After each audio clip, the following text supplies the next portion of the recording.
My name is Sayaka Ganz, and today I'm going to show you this really cute project using found objects from people's homes to make relief sculptures of animals.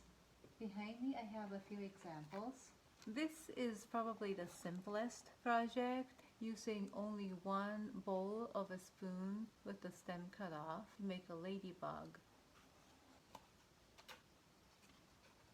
This is a couple of tiny little owls, and each body of the owl is just one piece of plastic, a cap from a jug of chicken broth, and everything else is painted. The wings and the feet of the owls are painted. Now this is a much more advanced project. It involves multiple found objects glued and assembled together. So this is really for older students. This project is best executed in two separate class periods. During the first session, what you're going to do is select the plastic and other found materials, arrange them on your backing board, glue them down, and then that's the end of the first session. And between the two sessions, the teachers can spray paint all the project, and then in the second session, the students can paint. For each student, you will need a piece of cardboard backing board, and this one is about 5 by 7 and it's great for a small project. For a larger one like this rabbit, you need about the size of a piece of printer paper, and then you need some found materials, and if you have a lot of plastic silverware like I do, I recommend pre-cutting the heads off of most of them, because I think most of the students will want to use just the bowls of the spoons, or the blade part of the knives, or the stem separate, and some caps and things like that. Ribbons are also great. Feathers, children love feathers, so these badminton shuttlecock, these are great. Because K through 8 has such a wide range of age and skill level, so I'm going to talk about a few different examples of various levels of complexity. Maybe for each step of the process, I might talk only about a simple project if the same process is applicable to the more complex project, or I might talk about the more complex project only if I feel that I need to explain things more specifically for that. Please modify according to your kids' age and ability.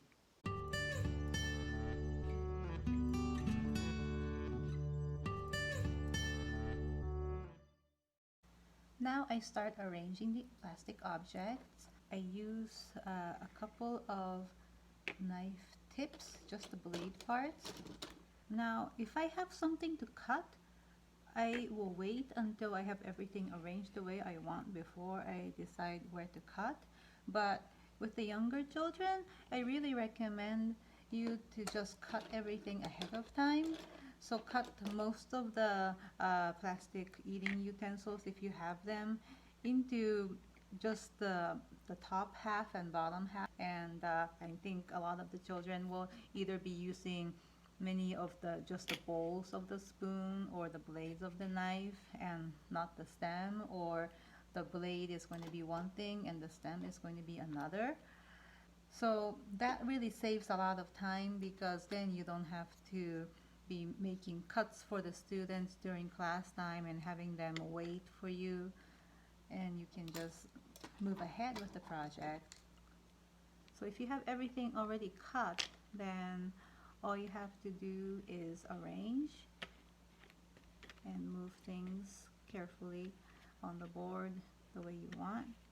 And if the plastic parts don't make up the form that you want exactly, you can also make adjustments with the paint later on. So I can make the back of the rabbit extend a little bit further and add a tail with the paint later on.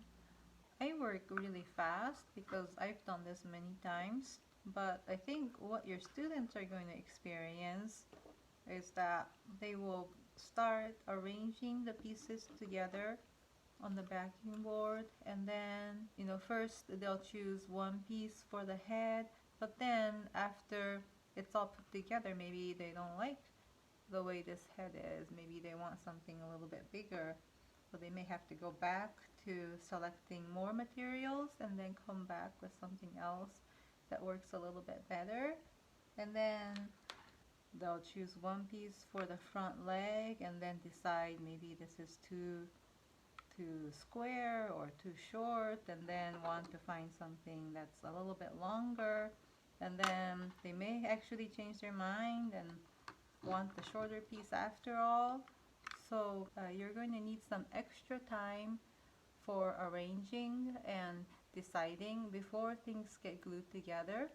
With very young students, it might be better to make just the face of an animal instead of the whole body. Just the bowl part of the spoon with a little bit of the stem attached can be maybe a rhinoceros beetle, it can be a ladybug depending on how you paint it. The blade of a knife can be a grasshopper. A project like this owl is also much simpler, using just a single piece of plastic for the whole body of an animal. And you can see here just how perfect this cap is for the owl. It already has the roundness of the belly, and then it's got two circular eyes. And then if I cut right here where it's already creased diagonally at the top, then that creates the shape of the feather at the top of their heads that make it look like they have ears on top of their heads. When you're cutting a spoon, you want to look at the details of the structure, because as you can see here, the stem of a spoon is almost like a hollow box with the two side walls and the bottom. And what you need to do is, instead of cutting at once straight across like this, you want to cut the side wall, one side wall first, and then the other wall, and then cut across. So that way you're not crushing the plastic, and it gives you a much cleaner cut. This knife, it's very slightly indented in the middle, but just barely. It just kind of catches my fingernails right here, but that's it. So even though this is a thicker material than that spoon earlier, I can just cut straight across like this, and it'll cut clean because it's the same thickness from one side to the other. I wouldn't recommend cutting anything thicker than about a 1/16 of an inch, which is about how thick this piece is. Some of the more flexible plastics can be cut into a curved shape if you'd like. If you have some more older or advanced students, you can give them an option of having something cut into a curve with a tin snip. So you can create a curve like this, and this plastic withstands that kind of cutting because it's a piece that's pretty flexible. If you kind of squeeze between your fingers like this, you can feel for the flexibility. Now if the plastic is stiffer than this, then you might get some cracking. This spoon is not nearly as flexible. The bowl part doesn't bend at all when I press the two sides with my fingers. I'm just going to try this anyway, but this might crack as I'm cutting. Yeah, this is already, you can see it forming these cracks, pretty big ones. So yeah, it's not giving me a very clean cut at all. So you really need to test the material before you try to cut into curves. Once you have a really good idea of how you want to arrange the plastics, then it's time to get the hot glue gun plugged in and get it warmed up. And while it's warming up, you can get a pencil and start marking, tracing out where each object goes. very carefully. Do not move the plastic as you're doing that. So you're just going to trace the whole thing.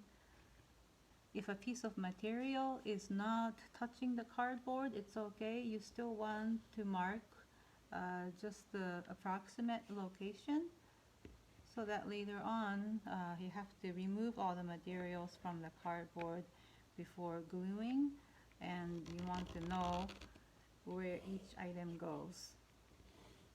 The next thing you do is you carefully remove all the top layers of materials and leaving only the pieces that have full contact with the cardboard backing board underneath. So that means I'm going to remove all the spoons off. Okay, and everything's traced out, so if I lift this cap, you can still see where this goes. And then I'm going to turn it over and really look at the structure. So really, this has a rim all the way around, and when I set it on cardboard like this, the rim is the only part that's going to be touching the cardboard. And you want to notice that because that's where you're going to put the hot glue.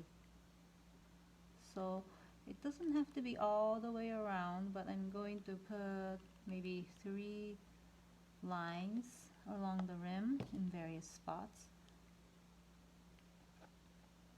And then carefully line it up to where the pencil line is. Press gently. And then lift up one knife blade at a time. The same thing with the knife, you want to look at the structure. This knife has a wall here, and blade is much thinner, and there's a bit of a dip here.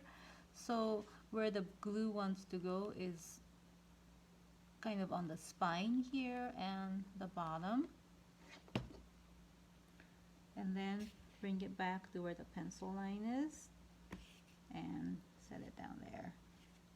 And then, okay, this knife is a little bit different also. This part really is raised up, and sometimes it helps to lift the cardboard and really look at where an object is touching the cardboard. And so this one, it gets lifted up by this kind of ridge here at the bottom. So the tip of the blade is touching the cardboard, and this ridge part is touching the cardboard. So that's where I'm going to put the glue.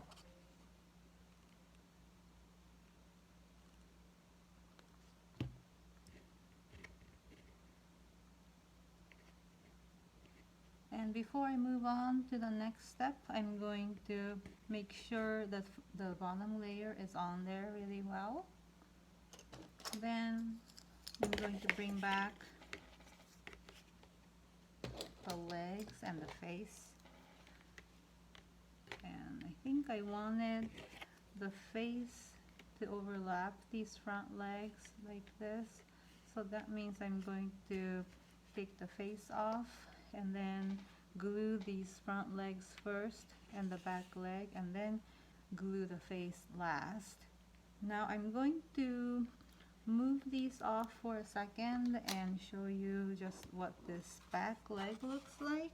Where this spoon touches the cap is at the rim here on one end and on the other end, and the spoon has good contact with the cardboard at the bottom right here.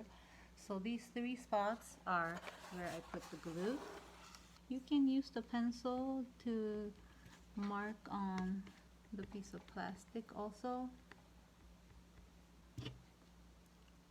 Here, here, and here. That's where I put the glue.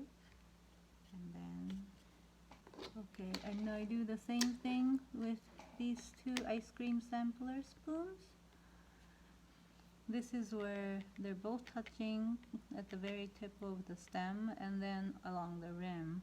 So I'm going to mark with the pencil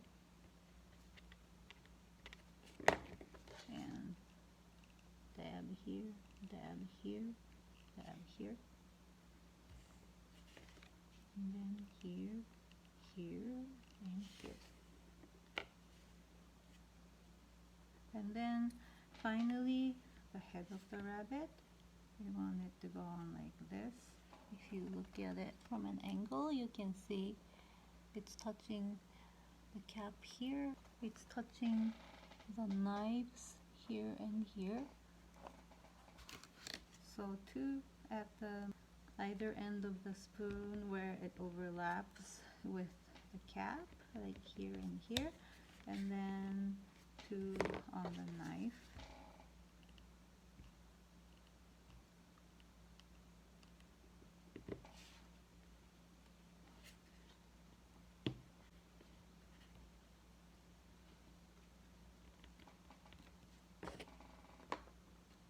Before I go to spray paint this piece, I'm going to just take a minute and remove all the hot glue strings off.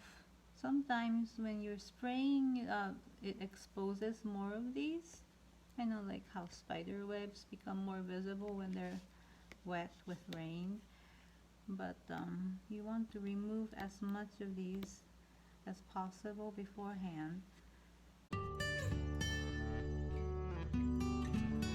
I'm outside and I have these two pieces flat next to each other on a scrap piece of cardboard. The plastic spray paint is made specially to adhere to plastic, so this really helps make an even surface so that later on when you're going to paint with colors that you want, then all the paint will just stay on there really well. You do have to read the back for directions because most spray paint has temperature limitations, so you can't really do this outside in the middle of winter. It says between 50 degrees and 90 degrees Fahrenheit.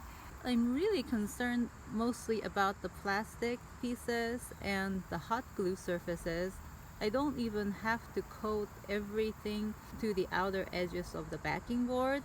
I just have to make sure that all the plastics have really good coverage. So I'm going to give this one coat. Maybe I'll turn the whole thing around so I can get it really well from another direction.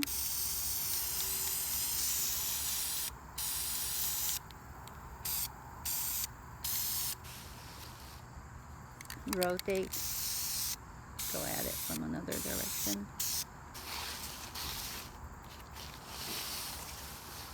And the last side.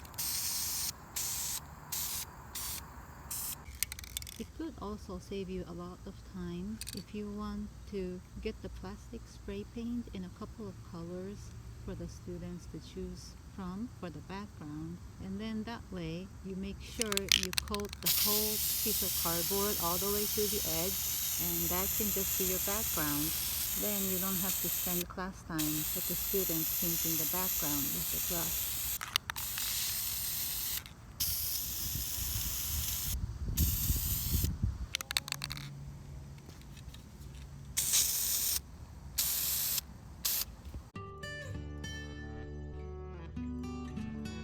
I have here a container of yellow acrylic paint. I recommend giving your students a choice of maybe just a couple of different background colors.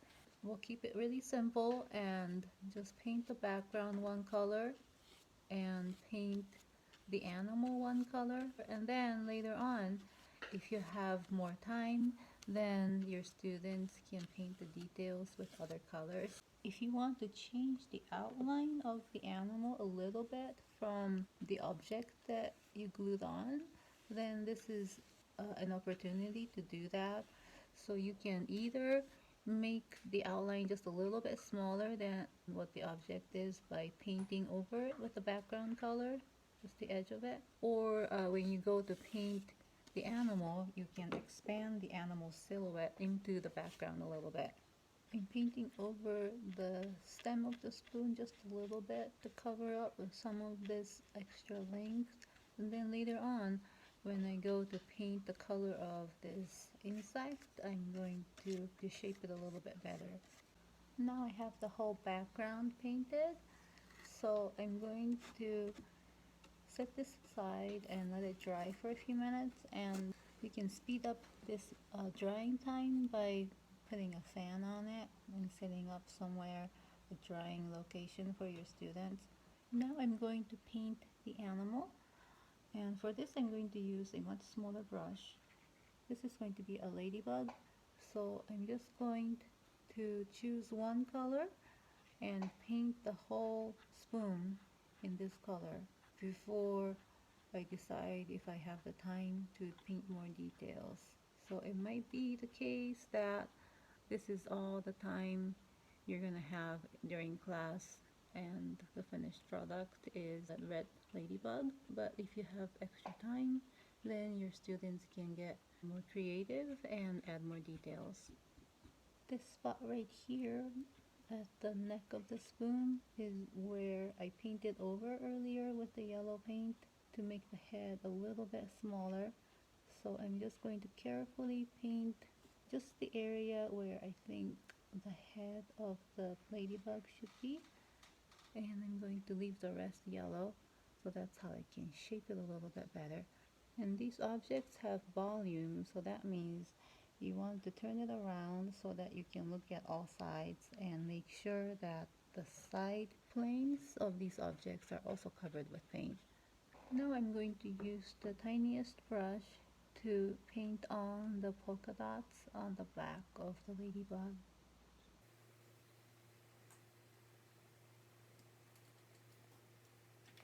And just very carefully I'm going to paint on the line between the two wings. Carefully, carefully.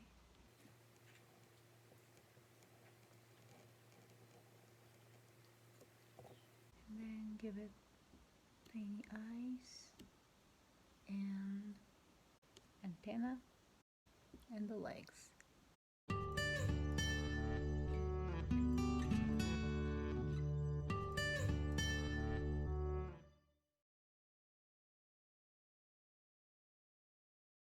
Here is the finished ladybug. I hope you all enjoyed this project, and thank you for watching.